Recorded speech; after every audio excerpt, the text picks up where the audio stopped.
არა მოგესალმებით. პარალელების გავლება ნამდვილად შეიძლება და ამ დროს წარმოჩინდება არა მხოლოდ მსგავსება, არამედ განსხვავებაც. და ამიტომ მე ჯერ დავიწყებ განსხვავება რა არის. 80-იანი წლებიდან ჩვენ ეროვნულ განმათავისუფლებელ მოძრაობას და შემდგომში უკვე ეროვნულ ხელისუფლებას, ბატონ ზვიად გამსახურდიას ხელისუფლებას ებრძოდა რუსეთი. ებრძოდა, შემდეგ გადატრიალებაც მისი ინიციატივით, მისი მხარდაჭერით განხორციელდა. ეს არის რაც მკვეთრად განმასხვავებს დღევანდელი მდგომარეობიდან.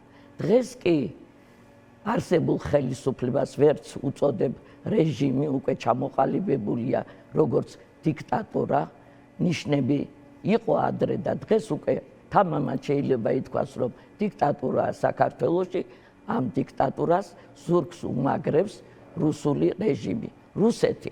აი ეს არის მნიშვნელოვანი განსხვავება. დანარჩენი კი, რაც შეეხება მეთოდებს, რომელიც მიმართულია ხალხის წინააღმდეგ, პროტესტანტების წინააღმდეგ, რომლებიც იბრძვიან საქართველოს თავისუფლებისთვის, დემოკრატიისთვის, ადამიანის უფლებებისთვის და მათ წინააღმდეგ ბრძოლის მეთოდები ზუსტად ისეთივეა, როგორიც იყო საბჭოთა პერიოდში და როგორც იყო ხუნტის პერიოდში. ზუსტად ხუნტის პერიოდს შემიძლია შევადარო, ვინაიდან მაშინაც უმთავრესი მეთოდი იყო ძალადობა ამ ადამიანებზე, დაპატიმრებები და ეს ხდებოდა იმის გამო, რომ დაეთესათ შიში, რომ შემდეგ არ განვითარებულიყო ისევ აი ეს წინააღმდეგობა, ჩაეხშოთ წინააღმდეგობა და ეს მიდიოდა წლების მანძილზე. მაგრამ მე მინდა ხაზი გაუსვა იმას, რომ მიუხედავად იმისა, რომ აი ამ იმავე მეთოდებით გვებრძვიან, როგორც გვებრძოდნენ მაშინ და მაშინდელი მილიცია ზუსტად არაფრით განსხვავდება ეს დღევანდელი პოლიცია მათგან დამოკიდებულებით ადამიანებისადმი, თუნდაც დაჭერის დროს, დაპატიმრების დროს როგორ არღვევენ ადამიანის უფლებებს, ძალადობენ, მსგავსია. და მათი სურვილიც ეს არის, რომ დანერგონ შიში, ტერორი მასობრივად, რომ ჩაახშონ ეს პროტესტი. მაგრამ მე რამდენჯერმე მithქვამს და კიდევ გავიმეორებ, სამწუხაროდ დღევანდელი რეჟიმის წარმომადგენლები, რომლებიც არიან პირდაპირ სამართალ მემკვიდრეები ხუნტისა, კარგად არიცნობენ ქართველ ხალხს. ქართველ ხალხს ვერაზროს ვერ შეაშინებენ, ვინაიდან მათ ბრძოლის, ქვეყნის თავისუფლებისთვის ბრძოლის დიდი გამოცდილება აქვს და ამ გამოცდილებიდან გამომდინარე ყოველთვის ჩანდა და დღესაც ჩანს, რომ უკან არასდროს დაუხევია ქართველ ხალხს. დიახ, მე აქთან წამოვიღე ფოტოები იმისა, რომ ბრძოლა ჩვენი ქვეყნის თავისუფლებისთვის, დემოკრატიისთვის ხანგრძლივია. ის ათეულობით წლებს ითვლის. ეხლა ვაჩვენოთ, აი ეს არის ზუსტად ქალბატონი ლეილა, მე და კიდევ ჩვენი თანამებრძოლები 90-იან წლებში შევარდნაძის პერიოდში როგორ ვიბრძოდით უსამართლობის წინააღმდეგ, ქვეყნის ინტერესების დასაცავად, როდესაც ანტიეროვნული ხელისუფლება ისევე გვიპირისპირდებოდა ძალადობით, დაჭერებით, როგორც დღეს გვიპირისპირდება. აი აქ ქალბატონ ლეილას უჭირავს პლაკატი, ამას მოვარდნენ პოლიციელები, დაგვიხიეს, შემდეგ დაგვარბიეს, ეს მანამდეა გადაღებული და შემდეგ როგორც წესი გვაპატიმრებდნენ. ქალბატონი ლეილაც ამის გამო ეს ერთ-ერთი მომაკ მაგალითი დაპატიმრებული იყო და სხვათა შორის 3 წელი მიუსაჯეს მაშინ. მაგრამ ერთი წელი გაატარა, 3 წელი არ ყოფილა, მაგრამ ასე რომ ქალბატონი ლეილასთვის, არ ჩემთვის, არ ჩვენი თანამებრძოლებისთვის, ძველი თაობისთვის იბრძოდა საქართველოს თავისუფლებისთვის, ეს ვერ შეგვაშინებს. ხაზგასმით მინდა ვთქვა, ვერ შეგვაშინებს, როგორც ვერ შეგვაშინეს კომუნისტების რეჟიმის დროს და შემდგომ შევარდნაძის ხუნტის რეჟიმის დროს, სამხედრო საბჭოს რეჟიმის დროს, როდესაც დახვრეტებსაც ჰქონდა ადგილი. ქუჩაში მშვიდობიან მოსახლეობას ხრეტდნენ ადგილზე და ამას ხმამაღლა აცხადებდა ჯაბა იოსელიანი, იმიტომ რომ მას ჰქონდა სწორედ რუსეთის იმედი რუსეთის ხელით კიდევ ამბობ დაემხო ჩვენი კანონიერი ხელისუფლება და დღეს რუსეთის მხარდაჭერილია ეს ხელისუფლება.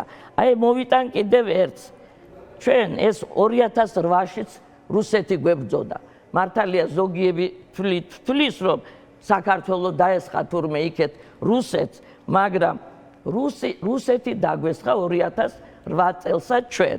აი რუსი ჯარისკაცები იდგნენ მაშინ საქართველოს ტერიტორიაზე იმის სენაკის მიმდებარე თეკლათის საგუშაგოზე და აი აქ ხედავთ მაშინაც მე შემთხვევით მოვხდი დასავლეთ საქართველოში და როდესაც გავიგეთ რომ იქ იყვნენ აი ეს რუსი ჯარისკაცები რომლებიც ავტომატებით იდგნენ აი ტანკებით იდგნენ აი ეს მინდა ივანიშვილმა და მისმა ხელისუფლებამ ნახოს 2008 წელია ტანკებით ავტომატებით იდგნენ ასე გვიპირისპირდებოდნენ მაგრამ ხალხი არ შეშინებულა ჩვენ უპირისპირდებოდით მაშინაც მშვიდობიანად და აი ამ ფოტოდან ჩანს ჩვენ გვეშინოდა თუ არა და გავართ თუ არა შეშინებულებს. მადლობა. პროტესტის მნიშვნელობისა მე მინდა აღნიშნო რადგან თქვენ დასვით აქ კითხვა რა უნდა დაუპირისპიროთ ჩვენ ამ რეჟიმს რომ ხალხმა გაიმარჯოს. მე მინდა აქ ამ სტუდიიდან თქვენი სტუდიიდან პირველად განვაცხადო ხმამაღლა რადგან გვისმენს ქართველი ხალხი რა თქმა უნდა მასშტაბურობა საპროტესტო აქციის დროს უდიდესი მნიშვნელობა აქვს ამას.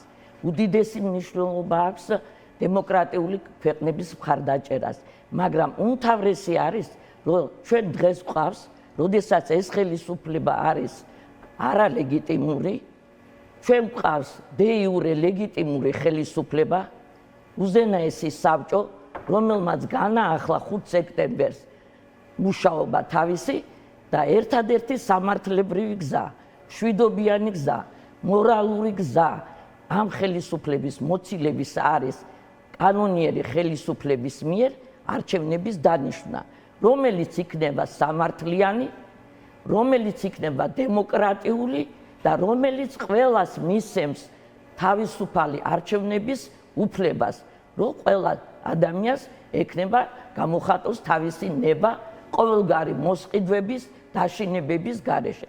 აი ეს არის ერთადერთი რეალური გზა და კიდევ მინდა რომ ეს მე რადგან პირველად ვარ ესე სტუდიაში თქვენთან და ხმამაღლა თქვა ამის შესაძლებლობა რადგან მომეცით, მადლობას გიხდით ამისთვის და ეს თუ არ გაითავისა თითოეულმა მოქალაქემ, აი ჩვენ სულ ვიტრიალებთ ერთსა და იმავე მოჯადოებულ წრეში.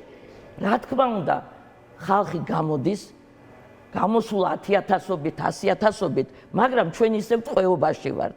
იმიტომ რომ ჩვენ ვართ არა მხოლოდ ივანიშვილის რეჟიმის ტყვეობაში, არამედ რუსეთის იმპერიის ტყვეობაში ვართ. ვინაიდან დღეს რუსეთს ივანიშვილის სახით ყავს ხელისუფლება, რომელიც რუსეთთან არის ალიანსში ფაქტიურად.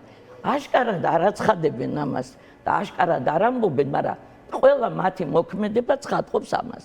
დღეს ვისაც კი სურს რომ მშვიდობიანად მოხდეს სამართლიანი არჩევნები და გადასვლა ხალხის სამართლებრივ საწყისებზე გადავიდეს ხალხი რაც უსამართლობა ტრიალებს 75 წლის მანძილზე ვერა და ვერა ვაშენეთ სამართლიანი სახელმწიფო. იმიტომ რომ კვლავ ვიმეორებ, ხუნტის სამართალმემკვიდრეები მართავენ დღეს ხელისუფლებას. გვარებით შემიძლია დავასახელო, რომლებიც პარლამენტშიც ხედან და იქედან მოძღრავენ და ვითომ ასამართლებენ ეხლა და სამართლის აღსადგენად მოვიდნენ, ასამართლებენ პარტიებს, მათ ლიდერებს. გასამართლება უნდა დაგეწყოთ 13 წლის წინ პუჩისტებით, რომლებმაც ქვეყანა დაანგრიეს და ჩვენ წაგვართვეს თავისუფლება. აი ეხლა ერთადერთი გზა ეს არის და მოუწოდებ საქართველოს მოსახლეობას, რომ გაითავისონ ჩვენი გამოსავალი რა და ხარი დაუჭიროთ სწორედ ამ იდეას და ამ კონკრეტულ გეგმას.